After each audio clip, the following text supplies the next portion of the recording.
together. I don't think, I don't think this is right. And I was like, what do you mean? She's like, I just want to be young and have fun. I'm like, okay, I understand. At this time, we were living paycheck to paycheck. We have our own apartment where I was 20 and she was 19. So I'm like, I understand. I'm like, you know what? But go ahead, take some money, be young, have fun. Just do your thing and get that out of your system. And she's like, no, I don't think you understand what I'm saying. I'm like, yeah, what are you saying? She's like, I think we got married too young. And I'm like, what are you saying? What you don't understand, at this time, I was still immature. I was still young, not really, like where I am at right now. But she was the one. She was the one who was serious. She took care of business ever since she was like 14. She was paying, her own bills and all that stuff. So she was really serious. And, like, I was like, why are you, like, I thought this is what you wanted to do. I thought that we talked about this. This was the right thing for us to do. And she's just like, I just think you deserve better. And I'm like, no, like, I deserve you. And so ever since when I read that text message, like, it's crazy. Like, the Lord, like, put it into my heart that I'm like, this is going to happen. This is going to happen. So she just give me some time to think. So 3 days later, during this whole time, these 3 days, I know that it was going to happen, and it destroyed me. And 3 days later, I walk into the apartment, and she's on the couch crying. And I instantly knew what was going to happen. I knew what she was going to say.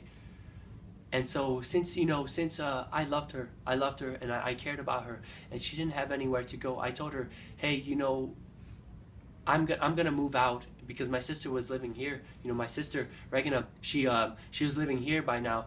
And so I'm like, she has an apartment now. I'm going to move in with her.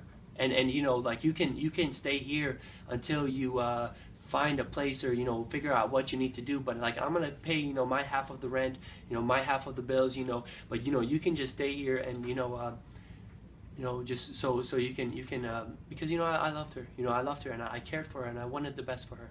But so that started the absolute worst, hopeless, just destructive, just such painful time of my life. That, I'm telling you, right, I tell people that I imagine my life as a glass, and the devil straight took that glass and threw it to the floor, and it shattered. My life absolutely shattered. Everything that I hoped for, dreamed of, I had my life planned out and everything, and all that stopped. It was just complete, done for. And like, I was destroyed, because I entered into that marriage saying that divorce was not an option. I 100% believe in marriage, and one marriage for life, And so, I tried so hard. I tried and tried and tried to fix it. And we'd have, ups, and then, but, like, horrible downs. Hopeful moments, but then, horrible downs.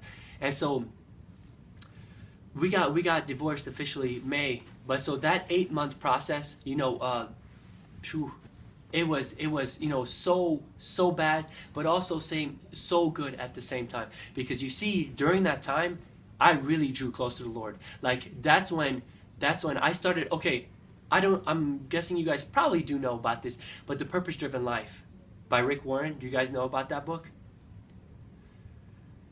Right, I so strongly encourage you guys to read that book, because right when I moved out and moved in with my sister, I started reading that book with my sister, and I would have to say that book began the change in my life. That book is one of the reasons why I am here right now, and I am so blessed. But so I encourage you guys to read The Purpose Driven Life, because so you see, I started reading The Purpose Driven Life with my sister. And through that, God started transforming my heart and transforming my life into what it is today. So, I started getting on the right road. I started, realizing that, and this saying, he has it in the book, and it's such a great saying that, you never know that God is all you need until God is the only thing that you've got. At that time, I had nothing. My life was destroyed. I had no hope, but God was there, And so I really grew close to God and everything. And so during that time, I was meeting with Pastor T for lunch meetings and everything, because he was kind of like counseling me, kind of helping me getting through it. And one day he gave me this DVD by Jimmy Evans called Every Great Marriage. And I am the person who loves truth and loves knowledge, and I soaked that stuff up. So I started watching these marriage sermons, and I was just like, man, if I would have known these things while I was married, how great my marriage could have been. I could have saved all this from happening. And so I'm like watching more and more of his stuff, and I fall in love with it. I'm like, man, this stuff is so great. And one day the Lord puts it into my thought, like, how great would it be if I could save someone from going through what I went through? I'm like, how great would that be? So I'm like, okay, so let's just say I would become like a marriage counselor. But if I became a marriage counselor, I would have to go back to college. And I told myself that I would never go back to college once I dropped out, because I'm so outgoing. I'm such an extrovert. I love people. I love talking. So I said I would never go back to college. So I'm like, Lord, if I have to go back to college, first of all, I'm like, where do I go? I'm like, do I stay here and go to UT? Do I go back to Lima, where my parents are? Or have you called me to some place that I don't even know? And so I just kept on praying. I'm like, okay, Lord, just reveal to me, because I am the person who's like, Lord, your will be done, because what you don't understand is that, his will, even though we might not realize it, his will is absolutely perfect, for our lives, as Hannah was saying, absolutely perfect. And so I'm like, Lord, reveal to me where you want me to go. And you see, I just kept on praying. And one Sunday, a Great Lakes Christian College representative came and spoke. And I was like looking at the degrees, psychology/counseling. I'm like, oh, like that's great. I'm like, like how awesome would it be to go to a Christian college? Not just a Christian college for psychology and counseling. Because I didn't want to be any marriage counselor. I wanted to be Christian, by Christian principles, because God invented marriage, so He knows how marriage is supposed to work. So I'm like, that's great. But I see Lansing, Michigan. I'm like, ooh. I'm like, Michigan. I'm like, I'm good on Michigan. Like, I don't want to go to Michigan, honestly. So I was just like, I guess, that's not it. A week later, Pastor T and I are meeting, and he's like, hey, I started off the meeting saying, hey, Pastor T, please pray for me. Reveal, like that God reveal concretely where He wants me to go. And he's like, I got news for you. He's like, our church supports a Great Lakes Christian College, and this is their 65th year anniversary, and so they're giving one member of every church that supports them 1 year free tuition. And right then, I'm like, okay, Lord, okay, I guess that's where you want me to go, because, what a blessing that, 1 year free tuition, a Christian college, so expensive. I'm like, 1 year free tuition, what a blessing. And so I made up in my heart, made up my choice, like, okay, I'm going to go there. And so, Hebrews 4:12, people don't realize how powerful the Bible is. That the Word of God is living and active, sharper than any two-edged sword. That verse is living and active. And oh my goodness, did I experience that truth during that time? Because you see, so I got so hopeless, so depressed because of this divorce, that I ultimately came to a moment of suicide. I was just getting off of work, and it was just so bad, so hopeless. And I'm like, I wanted it so bad, and it was not working. And I'm driving on the road, and I'm going to this overpass, and the devil whispered this lie into my ear, saying, just drive off. Just drive off. It'd be so simple. All this pain would be over. It'd be just so simple. And immediately, thank the Lord, though, the Lord was like, what would that do to your family? All the people that love you. There's so many people that care about you. And so, I thank the Lord so much that He was right there at that moment when I needed Him the most. And so you see, though, that was my ultimate low. But you see how the Word of God is living and active? I heard this sermon, and he mentioned Philippians 3:13 and 14. And can I say, life-changing. So Paul says, brethren, I do not count myself to have apprehended. So apprehended means like to have arrived.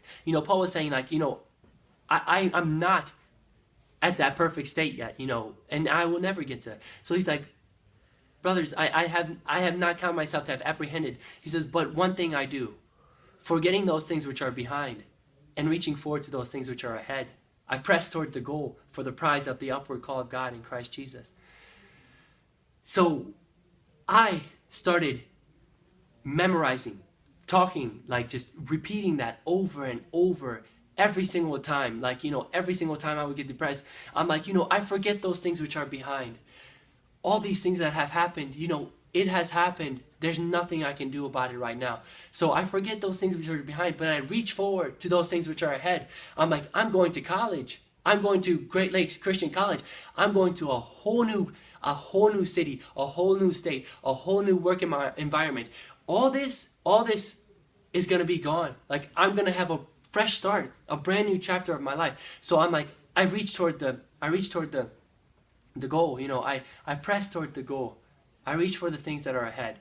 So that like really got me over my suicidal tendencies, my depression, and it's so amazing. It's so amazing because I got to that college, and I was just so happy. I was so happy. I'm like, this is a new chapter of my life. Behold, I make all things new. I'm like, this is all new. Brand new people, brand new environment, brand new work. Everything is new, and I have to say, ever since my time of that growth, of that really growing closer to God, I have to say, I've been walking the right path, the right road, and can I say, when Jesus said, right, the thief does not come except to steal, to kill, and to destroy, but I have come so that they may have life and have it abundantly. Can I tell you that if you live God's way, if you live by the Bible and by His commands, I'm telling you, Jesus was not lying. My life is so abundant, so joy-filled, like so blessed. Like, I'm telling you, the provision, the blessings, like, I don't deserve it, but He keeps on giving. So I guess one thing I want you guys to take away from my testimony, that definitely, no matter what you have been through, where you are at right now, for all things work together for good. So no matter what has happened, those things had to happen in order for me to be where I am right now. So I want you guys just to know that you guys have to keep on walking in the ways of the Lord, and He will make your path straight, and He will definitely lead you into an abundant life. So yeah, and one thing also, as I was saying, for this age group, I understand, we all get tempted, but pornography, it leads nowhere but destruction. Like how I wish I could take back, all those times, how I wish I could erase all those, memories and all those things, because such horrific, and just recently I was listening to a sermon, he was saying 27 million people, women, men, are enslaved because of sex trafficking. 27 million people, and like all those people could be free if porn was stopped, and so what you don't understand, is that it's such. I understand, the devil is like, hey, it's all good and stuff, but the number of lives that are destroyed because of that, the marriages that are destroyed because of that, so I just really encourage you guys, if you guys are going through that, and if you guys are really struggling with that, and we don't have to talk about it in front of the group, but if want to come talk to me and